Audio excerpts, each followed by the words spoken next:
Ang susunod nating player na i-feature ay yung player na tinatawag din nilang Skyrus dahil sa extreme high flyer street dance moves at spins sa tuwing nagda-drive sa basket. Pagdating sa acrobatic shots, walang makakapantay kay Cyrus the Skyrus Baguio. Dahil medyo naparami na rin na nagtatanong, ating nga alamin kung nasaan at ano na nga ba ang buhay niya ngayon. May ilang players sa PBA ang nakalimutan na natin dahil bigla na lang silang nawawala sa PBA. Paki-comment naman ng mga players na yan sa ibaba at gagawa natin sila ng video. Tara, talon tayo sa video.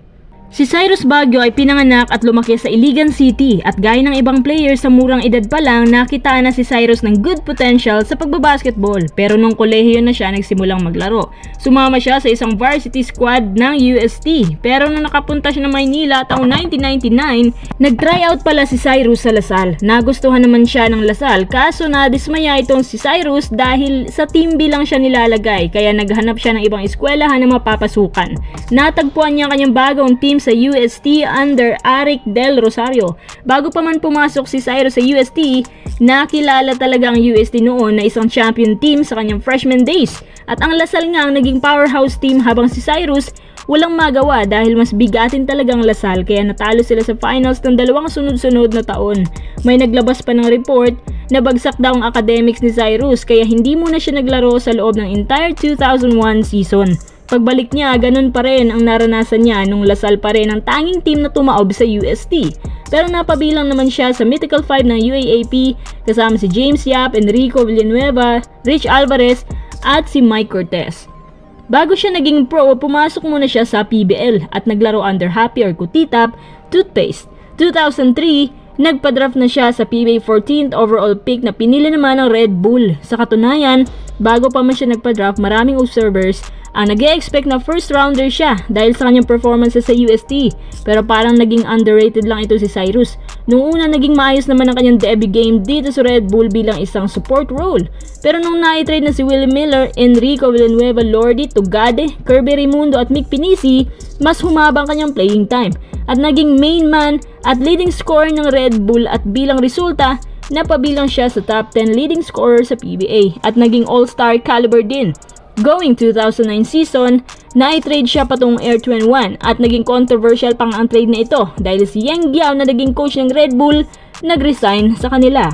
Sa taon ding ito, naging parte siya ng national team. Ngayon naman itong si Cyrus, hindi naging masaya sa trade kaya na-trade ulit siya sa Ginebra at naging kasapi siya ng backcourt player ng Jeans na sina Ronald Tubi, JJ at Mark Agiwa. Dito nakasama niya sina Enrico at Sunday Salvacion. Sa kalagitnaan naman ng 2010 season, na-trade siya patungong Alaska Aces. One-on-one blockbuster trade kapalit si Willie Miller. Dito sa Aces, natagpuan niya ang kanyang totoong tahanan. At dito sa PBA, ito na yata ang pinakamagandang nangyari sa buhay niya dahil tinulungan niya ang Aces na manalo ng 2 championships at naging MVP pa siya kasama si LA Tenorio. Kaya naman pinag-sign na rin siya na tinagtatatlong taon sina Cyrus Baguio kasama ng ibang players na sina Sanitos, JV Casio ng Alaska owner.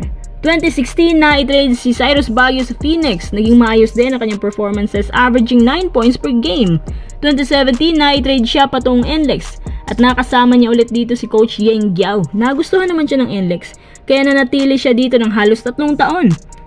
Taong 2021, dahil nga aging na rin si Cyrus, kaya nagretiro na siya sa PBA. Kung titingnan mong mabuti yung nilalaro ng karir niya, maayos naman po si Cyrus. Hindi ko nga maintindihan sa PBA na kung saan ang galing na nga ng performance mo, tinitrade pa din. Taong 2022, nakita naman siya ng mga fans niya sa MPBL na naglalaro under Valenzuela x UR Homes na kung saan nakuha niya 7 points, 3 of 3 shooting.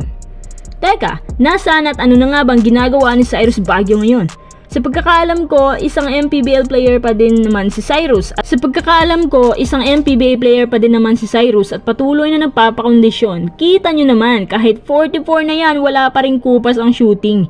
Tsaka siya ay kinukuha pa rin endorser ng iba't ibang camps. So hanggang ngayon pala nananalitay pa rin sa dugo niya ang pagbabasketball. Yan ang nag-iisang Cyrus the Skyrus Baguio.